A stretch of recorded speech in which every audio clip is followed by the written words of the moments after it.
여러분 안녕하십니까? 특별한 찬양 감사합니다. 자, 우리에게 주시는 하나님의 말씀입니다. 디모데전서 1장 3절 1장 3절부터 11절까지 있는 말씀인데요. 같이 읽으시겠습니다. 여기 다른 번역본도 좀 이렇게 중복이 돼서 기록이 되어 있는데 위에 중복되어 있지 않은 그런 그 말씀들만 좀 읽겠습니다. 같이 1장 3절 디모데전서 1장 3절에 있는 말씀, 내가 마게도냐로 이렇게 시작을 하죠. 같이 좀 읽으시겠습니다. 시작. 내가 마게도냐로 갈 때에 너를 권하여 에베소에 머물라 한 것은 어떤 사람들을 명하여 다른 교훈을 가르치지 말며 신화와 끝없는 족보에 창념치 말게 하려 함이라. 이런 것은 믿음 안에 있는 하나님의 경륜을 이룸보다 도리어 변론을 내는 것이라. 5절입니다. 시작. 경계의 목적은 청결한 마음과 선한 양심과 거짓이 없는 믿음으로 나는 사랑이거늘 사람들이 이에서 벗어나 헛된 말에 빠져 율법의 선생이 되려 하나 자기의 말하는 것이나 자기의 확증하는 것도 깨닫지 못하는 도다. 그러나 사람이 율법을 법있게 쓰면 율법은 선한 것인 줄 우리는 아노라.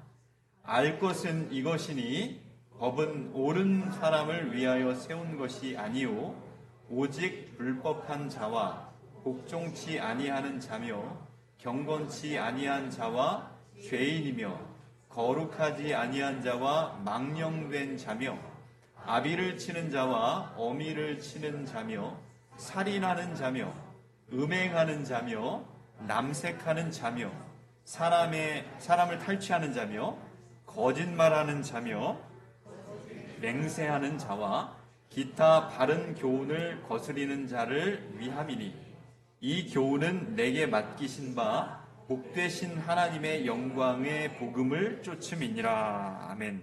아멘.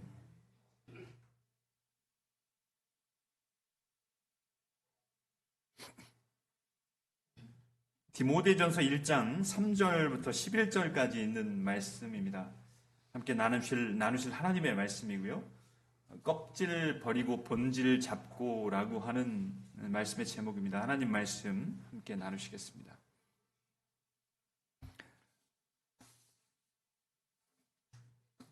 어떤 일이나 그 물건에는 핵심 가치가 있고요. 그리고 주변 가치가 있습니다. 마치 여러분 계란 프라이를 하실 때 그 알맹이가 있고 또 흰자위가 있는 것처럼 분명히 핵심 가치가 있고요. 그리고 주변 가치가 있습니다. 보시는 것처럼 여기 그 견지망월이라고 하는 말이 있는데요. 이 한자는 뭐 볼견자고요. 그리고 또 손가락치, 그리고 이즐망, 달월, 그렇죠?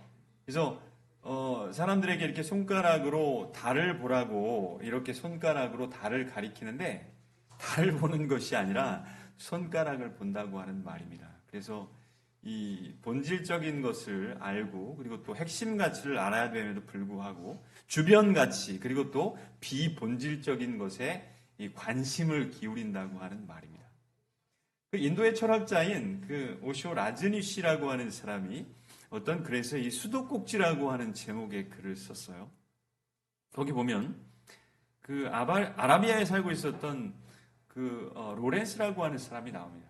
이 사람이 이제 그 프랑스의 전시회를 좀 그 가게 되었는데 같이 살았던 이 사람은 아라비아 사람은 아니었고요. 그 유럽 사람이었어요. 그래서 이 프랑스의 전시회를 그 유럽 해외여행을 전혀 해보지 않은 그런 아라비아 사람들 12명과 함께 프랑스를 이제 전시회를 참석하게 됩니다. 근데 이제 이 아라비아에서 살던 12명의 사람들은 전시회에 전혀 관심이 없어요. 그 호텔에 투숙하게 됐는데 그 호텔에 이 사람들이 호텔에만 가면 화장실에만 가면 나오질 않는 것입니다. 이게 샤워를 하느라고 계속 샤워하고 그렇게 하는 거예요. 이 사람이 신기하게 생각했던 것들은 뭐였느냐 하면 그 수도꼭지에서 나오는 물이 신기했어요. 아라비아에서 사막에서 살던 사람들에게 이 수도꼭지를 틀면 콸콸콸 나오는 물이 너무 신기했던 것입니다. 그래서 이 사람들 12명은 전혀 이 전치에 관심이 없어요. 빨리 조금 돌아보다가 빨리 호텔에 가고 싶다고. 그래서 이 호텔에 들어가서 뭐 욕실에 들어가면 나오질 않는 거예요. 그곳에서 이렇게 콸콸 틀어놓고 샤워하고 이게 온통 이제 목욕하느라고 정신이 없는 것입니다. 이제 시간이 지나서요. 이 사람들이 이제 귀국을 하게 됐습니다. 이제 출발을 해야 돼요. 공항으로 출발을 해야 됨에도 불구하고 이 12사람들은 도대체 호텔방에서 나오질 않는 것입니다. 이 로렌스가 이 밑에서 기다리다가 이 사람 도대체 무슨 일이 있나 싶어서 12명이 동일하게 그 호텔방에서 나오지 않는 거예요. 그래서 어떤 생각이 들었느냐면 아마도 욕실에 있을 거다라고 하는 생각을 갖고 이제 목욕탕을 갔더니 역시나 욕실에 12사람이 다 들어가 있었어요. 이 사람들이 무엇을 하고 있었느냐 하면 수도꼭지를 어떻게 좀 빼보려고 온통 그 수도꼭지를 빼보려고 이제 노력하고 있었어요. 도대체 이게 무슨 일이냐고. 이걸 가져가면 안 된다고. 이거 왜 이걸 가져가려고 그러냐고. 아니 이 수도꼭지를 빼서 우리 집에 가져가면 물이 콸콸콸 나올 걸 아니냐고. 그래서 이 좀 수도꼭지를 가져가기를 원하다고. 얼마 입이 크지도 않은 것이니까 이걸 좀 어떻게 하면 뺄 수 있을까 고민하고 있었다고. 근데 여러분 정말 안타깝게도 이 사람들은 그 수도꼭지만 가져가면 물이 콸콸콸 나오는 줄 알았던 거예요. 그렇지 않지요. 이 12명의 아라비아에서 온 사람들은 수도꼭지와 연결된 수도관, 그리고 수원지에서부터 시작해서 이 수도관을 통해서 그 수도꼭지를 통해서 이 물이 나온다고 하는 사실을 알지 못했던 것입니다. 그래서 이 수도꼭지는 사실 비본질적인 거예요. 본질은 수원지에서 나오는 수원지에 있었던 물 아니겠습니까? 핵심 가치는 여러분 그 수원지의 물이잖아요. 주변 가치가 이 수도꼭지임에도 불구하고 그걸 망각했던 거예요. 한 달 동안 세계 여행을 마치고 온 어떤 시골에 사시는 할머니가 계셨습니다. 이 할머니가 이제 해외여행을 세계 일주를 하시고 집에 오셔서 여러 동네 사람들이 다 모였어요. 그래서 할머니에게 질문을 했습니다. 할머니, 저기 세계 다니시면서 보신 것 좀 얘기해 주세요. 이렇게 얘기했어요. 내가 여러 군데를 가긴 갔는데 딱 2가지를 봤다고. 딱 2가지. 한 가지는 뭐라고요? 세상이 정말 넓다는 걸 내가 경험을 했고, 2번째는 노란 깃발을 내가 봤다. 여러분이 노란 깃발 상상이 가십니까? 네? 저 가이드가 들고 다니는 노란 깃발. 여러분 절대로 저를 놓치면 안 됩니다. 여러분들은 미아가 되실 겁니다. 노란 깃발을 계속 항상 주목하시고 따라오십시오. 이 가이드가 말하는 이 이야기를 듣고 그걸 그냥 굴뚝같이 밀고 다른 주변의 이 좋은 환경들을 보지 못하고 풍광들을 보지 못한 채 노란 깃발만 보고 세계 여행을 했다고 하는 거예요. 참. 여러분 우리가 정말 본질적이고 핵심적인 것이 중요함에도 불구하고 그렇게 살지 못하고 있는 우리의 삶을 좀 이렇게 생각해 보게 됩니다. 이 라인홀드 니버라고 하는 이 신학자가 이렇게 기도문을 썼어요. 여러분 한번 보실까요? 같이 좀 읽어보시겠습니다. 우리가 이렇게 기도해야 된다고 하는 거예요. 시작. 주여, 내가 할 수 없는 일은 그대로 받아들이는 평화를 주시고 내가 할 수 있는 일은 신속히 행할 수 있는 용기를 주시며 이 둘 사이를 분별할 수 있는 지혜를 주시옵소서. 아멘. 여러분 우리의 기도가 이런 기도였으면 참 좋겠습니다. 오늘 말씀의 제목은 그 껍질은 벗고 그 본질은 잡고예요. 우리가 여러분 그리스도의 삶을 살면서 얼마나 이 껍질에 주목해서 살고 있는지 모릅니다. 본질적인 것, 핵심 가치를 추구하면서 살아야 됨에도 불구하고 그렇지 못한 우리의 모습을 볼 때가 참 많다고 하는 사실을 우리가 알게 됩니다. 오늘 우리 디모데전서 1장 3절부터 11절까지 있는 말씀 함께 나누실 본문의 말씀이에요. 여러분 이 디모데 전후서, 디도서, 특별히 디모데 후서는요, 사도 바울이 마지막 최후로 쓴 편지서입니다. 그래서 이 디모데 전후서는 어떻게 말할 수 있느냐 하면 이 사도 바울의 인생 결산을 한 기록들이라고 보면 돼요. 그래서 여기 거의 마지막에 온 바울은 이제 이 디모데를 독려한다고. 앞으로 나아가서 이제 하나님의 말씀을 증거해야 될 사명이 너에게 있음을 이야기하고 있어요. 그러다가 제가 이렇게 그 말씀을 좀 준비하면서 어떤 주별로 어떤 말씀을 증거할까도 기도하지만 좀 이렇게 어떤 주제를 갖고 이렇게 말씀을 좀 한 달간 또는 이런 어떤 음성을 제가 간절히 기도할 때가 참 많아요. 하나님께서 어떤 말씀을 좀 증거하기를 원하시나. 그래서 이제 그런 어떤 주제와 그 책들이 결정이 되면 그 일사천리로 이렇게 준비가 됨을 저희 하나님께서 인도하심을 경험하게 됩니다. 그래서 이 끊임없이 제 마음속에 디모데전서가 생각이 났고요. 그러면서 전진이라고 하는 이 단어가 굉장히 제 마음속에서 이렇게 맴돌았습니다. 그럼 전진이라고 하는 것은 굉장히 이렇게 진취적인 말이죠. 여러 가지 장애물들이 있지만 앞으로 나아가는 것을 전진이라고 합니다. 그러다가 이제 그 사도행적 예언의 신 가운데 증언의 말씀 중에 있는 사도행적 49장에 있는 그 바울의 최후의 편지라고 하는 장을 제가 좀 읽게 됐습니다. 이것은 디모데 전후서, 특별히 디모데 후서를 이제 강조해서 말씀을 하고 있는데 거기 내용들을 좀 보니까 이런 말씀이 있었어요. 그가 같이 좀 읽어보시겠습니다. 시작. 그가 그리스도인의 길에서 전진할 때 그리스도 예수 안에 있는 은혜 속에서 강하여진다. 그래서 여기서 그가라고 하는 것은 하나님의 참 목사를 일컫는 것입니다. 그래서 여기 뭐라고 그랬냐면 그리스도인의 길에서 뭐 할 때? 전진할 때 이렇게 기록이 되어 있고요. 그 다음에 또 동일한 곳에 330페이지는 이렇게 기록이 되어 있습니다. 그리스도를 위하여 봉사할 때 세상의 악의와 원수들의 반대를 물리치고 전진하였을 때처럼 자아와의 투쟁에서 그리고 죄악과의 싸움에서 그를 붙들어준 결코 꺼지지 않는 동기였다. 제가 이 전진이라고 하는 단어가 마음속에 생긴 것은 이 증언의 말씀을 읽기 전이었습니다. 그러다가 디모데 전후서에 대해서 증언의 말씀은 어떻게 기록이 되었는지를 이렇게 묵상하다가 읽은 말씀 중에 전진이라고 하는 단어가 여기 2번이나 기록되어 있음을 발견하게 됐어요. 그래서 여러분 이런 이유를 또 하나님의 인도하심이라고 제가 믿고 오늘 좀 이렇게 큰 그 전진이라고 하는 큰 제목을 가지고 디모데 전후서를 특별히 좀 시간이 허락되는 대로 말씀을 좀 연구하려고 합니다. 오늘 그래서 그 첫 번째 시간 본질, 이 껍질은 벗고 본질은 붙잡고라고 하는 제목이에요. 여러분 우리가 좀 이렇게 생각을 해보면요. 코로나 이후에 그 우리가 이 삶이 굉장히 피곤해졌음을 느끼면서 삽니다. 이게 어떻게 살아야 되는지에 대한 분명한 어떤 그 앞으로 가야 될 길에 대해서 좀 혼란이 올 때가 있고요.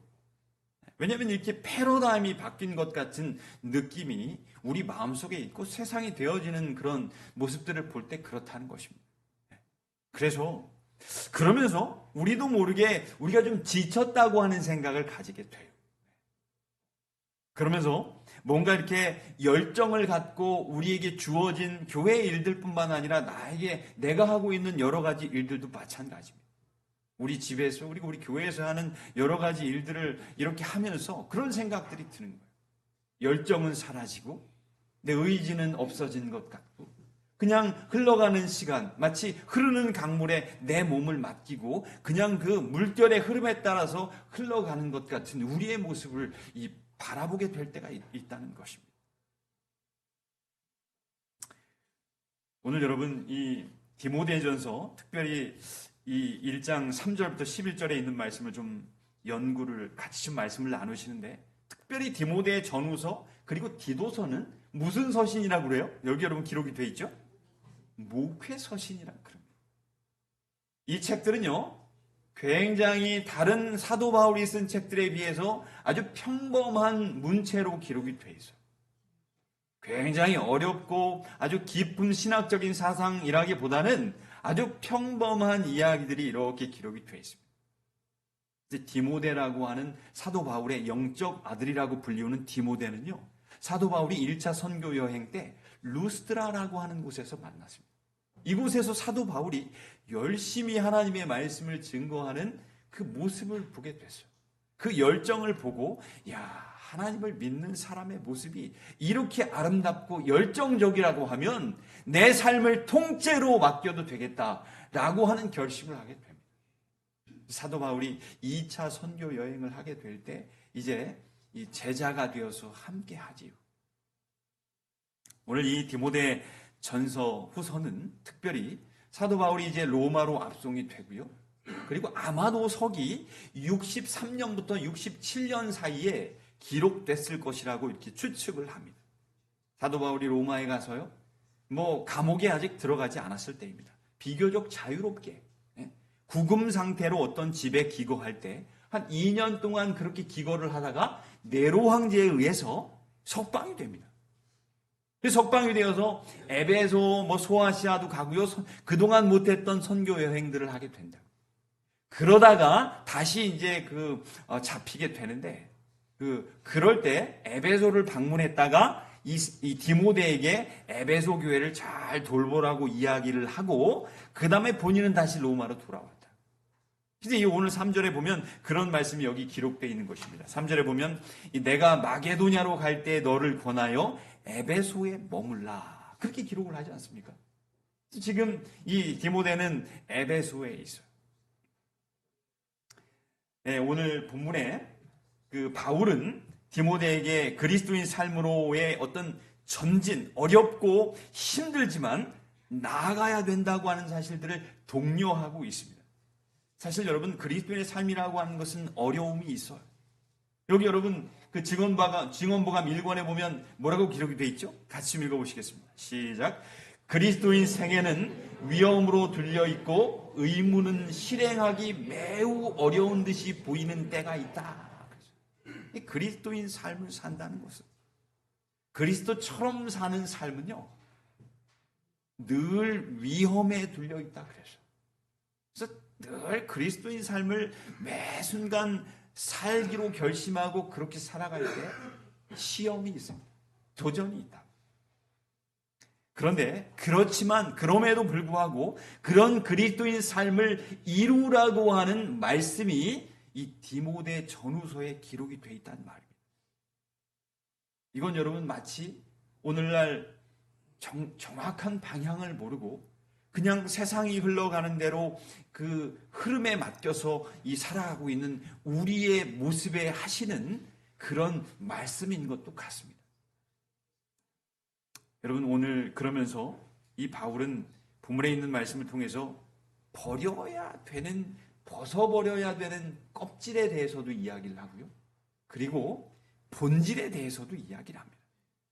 그 껍질은 무엇일까요? 우리 좀 한번 찾아보겠습니다. 우선 본문에 있는 말씀, 여기 디모데전서 1장 4절이죠. 거기 있는 말씀을 좀 같이 읽어보실까요? 디모데전서 1장 4절 시작. 신화와 끝없는 족보에 창념치 말게 하려 함이라. 이런 것은 믿음 안에 있는 하나님의 경륜을 이름보다 도리어 변론을 내는 것이라. 굉장히 어려운 말들이 여기 기록이 되어 있습니다. 좀 쉬운 말로 이 공동 번역, 이 카톨릭 교회와 함께 번역한 공동 번역에 어떻게 기록이 되어 있는지 보니까 이렇게 기록이 되어 있어요. 꾸며낸 이야기나 끝없는 족보 이야기에 정신이 팔린 사람들이 덜어 있다. 그래서 그런 일을 못하게 하십시오. 그런 것들은 쓸데없는 논쟁이나 일으킬 뿐이고 믿음을 통해서 구원을 얻게 해주시는 하나님의 계획에는 아무런 도움이 되지 못합니다. 그래서 신화라고 하는 것은 꾸며낸 이야기라고 이야기를 했고요. 족보라고 하는 것에 대해서도 사실은 이 신화와 끝없는 족보는 따로 떨어져서 생각할 게 아니라 함께 생각해야 되는 그런 구어라고 이야기할 수 있습니다.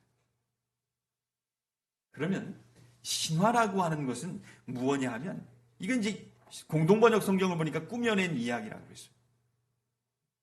그런데 이 유대인들의 마음속에는요, 이 당시에 영지주의라는 게 있었습니다. 이 영지주의라고 하는 것은 뭐냐 하면 모든 만물의 영이 있다고 하는 것인데, 이것은요, 두 가지 사상이 있었습니다. 물질과 영이 있어요. 그래서 이 기독교 초기 3세기 동안 1세기부터 시작해서 3세기까지 기독교 그리스도교에 아주 가장 큰 피해를 준 이 이단이 뭐였느냐면 영지주의였어요. 이 영지주의, 이거는 첫 번째 무엇을 이야기했느냐면 정신과 물질에 관한 이원론을 이야기했습니다. 이 분리가 되어 있어요. 쉽게 얘기해서 분리가 되어 있기 때문에 우리가 이렇게 몸으로 하는 어떤 행동들도 나쁘지 않다고 생각했습니다. 그래서 이 우리가 물질로 어떤 너무 쾌락을 쫓거나 이런 것도 나쁜 것이 아니고 우리의 마음, 정신만 깨끗하면 아무 문제가 없다고 생각했던 거예요. 그렇게 생각했고요. 두 번째는 영지주의자들은 특정 소수에게만 알려져 있는 더 높은 진리, 향상된 지식을 소유하고 있다고 주장을 했어요. 하나님보다 더 높은 어떤 아주 높은 신이 있다고 생각을 했어요. 그래서 유대 사람들 마음속에 이런 이 영지주의의 영향이 있었음을 우리가 좀 알 수 있습니다. 그럼 이 족보는 뭐였느냐 하면요, 유대인들은요, 어떻게든지 자신의 가문을 다윗 또는 제사장 가문과 연결을 시키기를 원했습니다. 우리 집은, 쉽게 얘기하면 여러분, 우리 집은 양반이라고, 우리 집은 좀 이렇게 뿌리가 있다고, 다윗과 연결이 된다. 우리 집은 본래는 제사장 가문이었다. 그래서 그런 것들을 하는 사람들이 있었단 말입니다. 꾸며낸 이야기와 그리고 또 족보에 얽매여서 우리 집이 이렇게 뿌리가 있는 집이라고 이야기하는 많은 유대인 그리스도인들이 있었단 말이에요. 그렇게 하지 말라는 거예요. 여러분, 여기는 어떤 의미가 있을까요? 신화와 끝없는 족보는요, 이건 사람들이 중요하게 생각하는 것이었습니다. 하나님께서 중요하게 생각하는 것이 아니라 사람들이 중요하게 생각했던 것들. 그래도 내가 그리스도인이지만, 그래도 그리스도인은 여러분 그리스도처럼 사는 사람들입니다. 그래도 세상 사람들하고 너무 등을 돌리면 안 되니까 그래도 뭔가 인간적인 것을 잡고 사는 우리의 모습. 영적으로 우리가 그렇게 좀 적용을 시킬 수 있는 거예요. 여러분, 그리스도를 높이는 것이 그리스도인의 삶임에도 불구하고 우리가 여러분 여전히 그래도 내가 내 기쁨을 위해서 잡고 사는 것들이 있어. 왜 그렇게 할까요? 정말 안타까울 때가 참 많이 있습니다. 우리가 여러분 그런 행동과 말을 할 때 하나님께서 과연 나의 그 행동과 말을 통해서 하나님께서 영광을 받으실까? 생각해 보면 하나님께서 영광을 받으실 수 없습니다. 그렇게 내가 확신을 함에도 불구하고 그렇게 사는 우리의 모습을 발견하게 된다는 말입니다. 왜 그렇게 살까요? 왜 우리는 그렇게 생각과 행동이 다를 때가 있을까요? 여러분, 그건 우리 인생의 기준이 사람들이기 때문에 그렇습니다. 여러분, 우리 그리스도인의 기준은, 우리 그리스도인의 삶의 기준은 사람입니까? 그리스도입니까?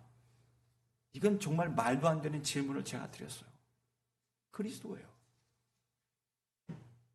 그런데 우리도 모르게 사회와 시대의 유행이 우리의 기준이 되어버릴 때가 있다는 것입니다. 특별히 여러분, 우리 이 동아시아에, 우리나라는 동아시아에 소속이 돼 있는데 이 대한민국은 집단주의 그 영향을 많이 받습니다. 그게 어떤 것이 유행이면 우리도 그렇게 해야 되지 않습니까? 그래서 그 주님이 기준인 인생을 살게 되면 여러분 어쩌면 사람들로부터 따돌림을 당할 때도 있어. 그리고 또 이단으로 불릴 때도 있습니다. 저 사람은 좀 이상하다. 여러분, 예수님이 이단의 괴수라고 불리셨어요. 그 말씀이 어디 있느냐 하면 여기 기록이 되어 있습니다. 사도행전 24장 5절에 같이 읽어보시겠습니다. 시작. 우리가 보니 이 사람은 염병이라 천하에 퍼진 유대인을 다 소욕해 하는 자요 나사렛 이단의 괴수라 그랬습니다. 여러분, 예수님이 이단으로 불리셨다고요. 근데 여기서 나오는 이 이단이라고 하는 말이요, 하에레시스라고 하는 말인데 의미가 이렇습니다. 선택하다, 더 좋아하다. 우리 그리스도인 입장에서 좀 바꿔서 생각을 해보겠습니다. 그리스도인 입장에서 누가 이단일까요? 그리스도인 입장에서 세상을 더 좋아하는 세상의 기준인 삶을 산다고 하면 그 사람이 이단인 거예요. 세상이 기준이 되어서 사는 사람이 이단인 것입니다. 여러분, 우리가 꼭 명심했으면 좋겠어요. 우리가 이단이 될 수 있어. 그래서 여러분이 좀 심화된 의미로 그 신화와 끝없는 족보라고 하는 말의 의미는 뭐냐면, 신화라고 하는 것은 공동번역을 통해서 꾸며낸 이야기라고 해요. 이건 무슨 말이냐면 나의 있는 모습 그대로를 수용하라고 하는 것입니다. 우리는 자꾸 내 모습을 그대로 주님 앞에 내어놓기보다는 치장하고 덮습니다. 내 어떤 경력과 지위로 내 부끄러운 모습을 덮습니다. 근데 여러분, 그렇다고 해서 내 부끄러운 모습이 덮이는 것이 아니라고요. 내 죄는 어떻게 해서 덮이는 거예요? 죄는 부끄러움이에요. 부끄러움은 죄라고요. 그 죄가 덮이는 것은 히브리어로 여러분 카파르라고 하는 말씀을 제가 드렸어요. 그건 구속이라고 하는 말입니다. 속죄라는 말이라고요. 덮는다는 말이에요. 치장하고 자꾸만 덮으려고 하는 내 모습은, 내가 그렇게 하는 노력은 무의미한 것입니다. 하나님께서 덮어주셔야 덮이는 거예요. 여러분, 그 사실을 꼭 기억하셨으면 좋겠어요. 내 있는 모습 그대로를 수용하라는 거예요. 여러분, 누가복음 6장에 보면, 제가 그 말씀을 전부 다 읽을 시간은 없을 것 같은데, 누가복음 6장에 보면 언젠가도 말씀을 좀 나눈 적이 있습니다. 손 마른 사람이 나와요. 그 사람이 여러분 왼손이었어요? 오른손이었어요? 6장 11절부터 보면 이 안식일에 예수님께서 이 회당에 가셨는데 손 마른 사람이 있는데, 누가복음에 보면 정확하게 오른손 마른 사람이라고 그랬어요. 기억하십니까? 근데 그 사람이 그날 안식일에 와 있었던 이유가 손 마른 것이 피어지기 위해서, 회복되기 위해서, 고침받기 위해서 그날 안식일에 온 것이 아니었다고요. 그날 꽤 오래전에 말씀을 나누셨지만, 그 사람이 그날 그 안식일에 온 것은 유대인으로 안식일에 하나님을 찬양하고 말씀을 가까이 하기 위해서 그 자리에 있었던 것입니다. 그 자리에서 예수님께서 뭐라고 그러셨어요? 그 사람 보고 일어나서 한가운데 서라 그러셨어요. 그리고 뭐라고 그랬냐면 내 손을 내밀라 그러셨다고. 여러분, 그 당시는 내가 불편한 몸을, 그리고 질병이 있다고 하는 것은 죄의 결과라고 인식이 되던 때였습니다. 그때 그 사람이 주님 앞에 나갔어요. 그리고 부끄러운 자신의 죄의 결과라고 모든 사람들이 비웃고 눈총을 쏘고 손가락질하던 그 눈총에 아랑곳하지 않고 그 예수님 앞에 나아가서 손을 내밀었다고요. 그래서 고침받았습니다. 여러분, 내 있는 모습 그대로, 내 모습 그대로 주님 앞에 서십시오. 그걸 원하시는 거예요.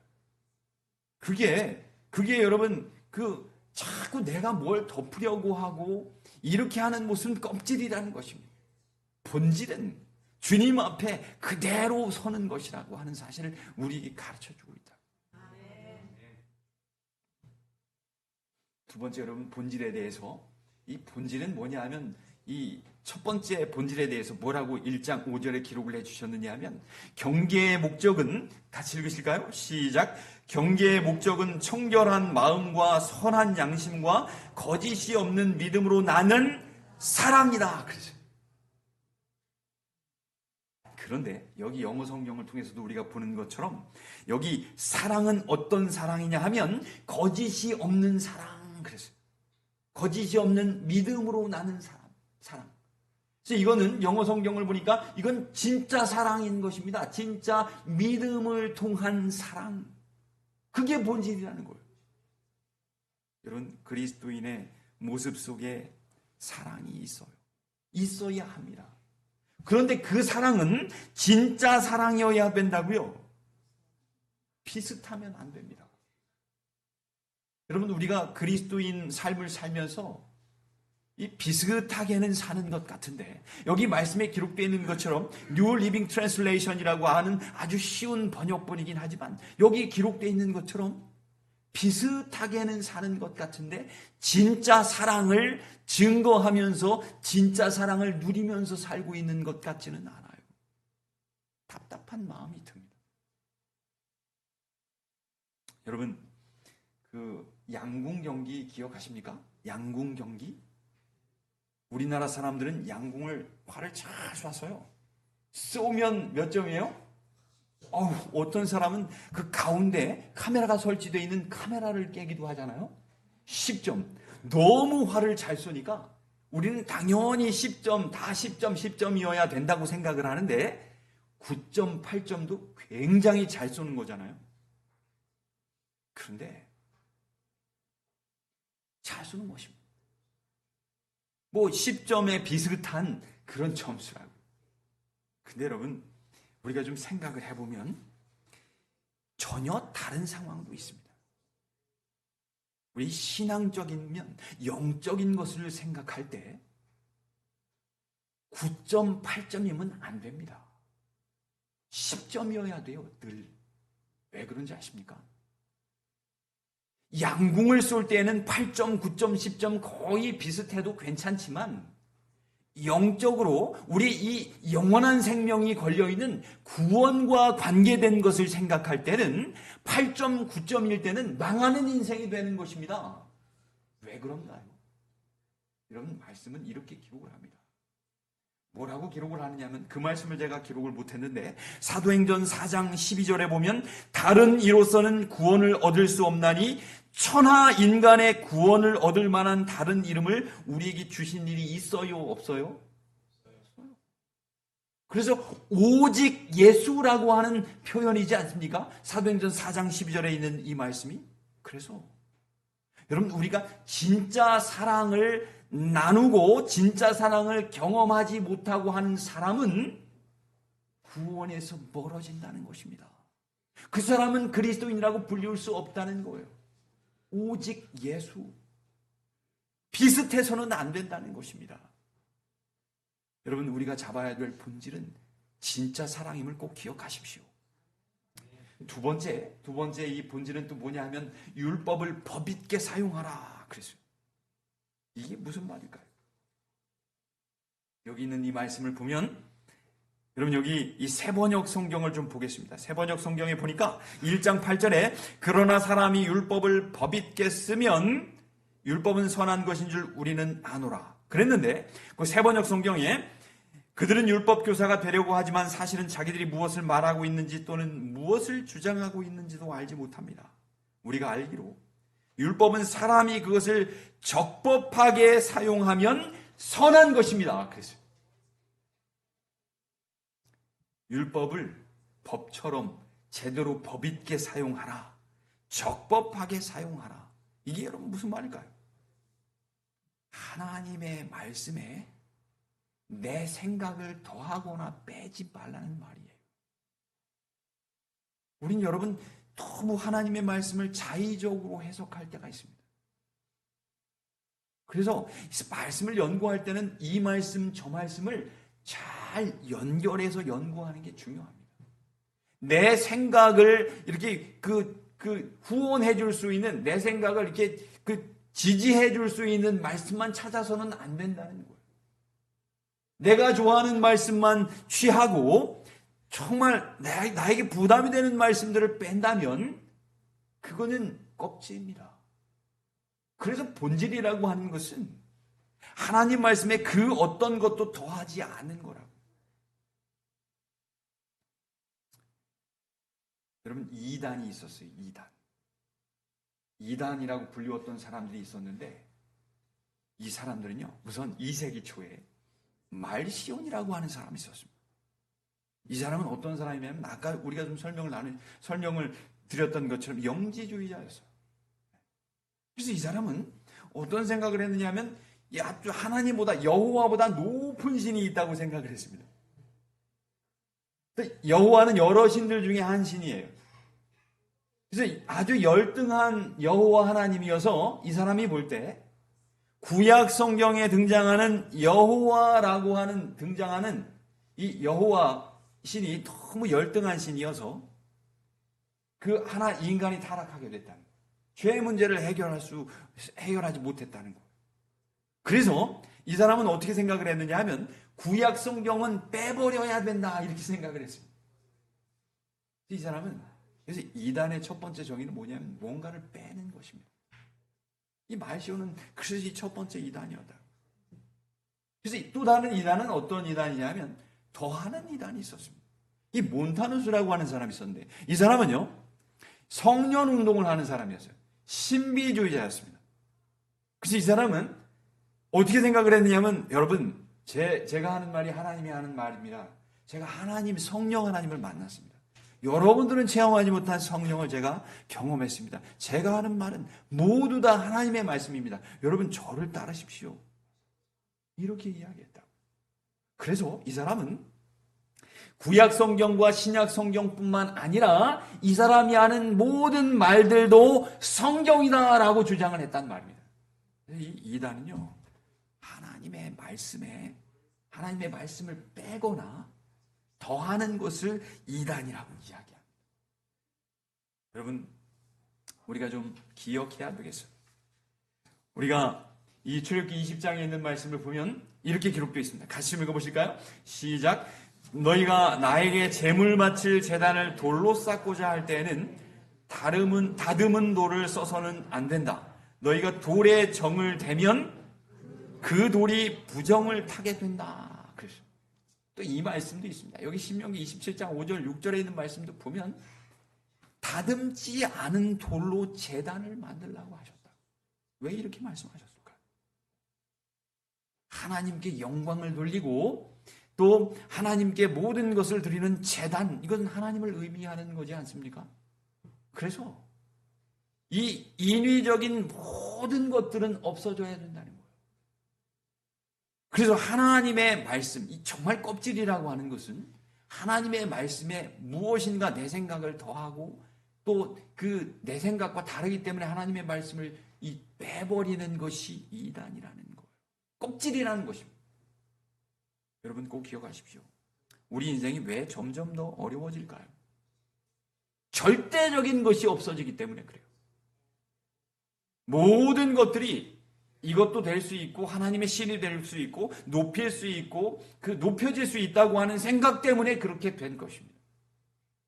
여러분 하나님의 말씀은 기준입니다. 그 자체로.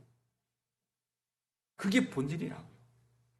우리 하나님의 말씀을 우리 마음속에 간직하고 그것이 절대적인 것으로 내 삶을 인도할 때 여러분 우리에게 맡겨주신 일들을 충분히 감당할 수 있을 거라고 믿습니다. 올해 우리에게 맡겨주신 일들이 있어요. 그리고 계획하신 것들이 있고요. 그리고 하나님께서 특별히 여러분 마음속에 기도로 그리고 또 여러 사람들의 기도로 그리고 말씀을 읽는 중에 음성으로 들려주시는 말씀들이 있지 않습니까? 이렇게 올해는 교회를 섬기고 맡은 직분을 이렇게 하라고 하는 말씀들이 있을 거예요. 여러분 그 일들을 우리가 수행해야 합니다. 그게 사명이에요. 명심하십시오. 우리가 잡아야 될 본질 이 기억하셨어요. 그 본질을 잡고 우리에게 맡겨주신 사명을 다하심으로 말미암아 우리 하나님께 영광을 돌리는 우리의 모습이 되시길 바랍니다.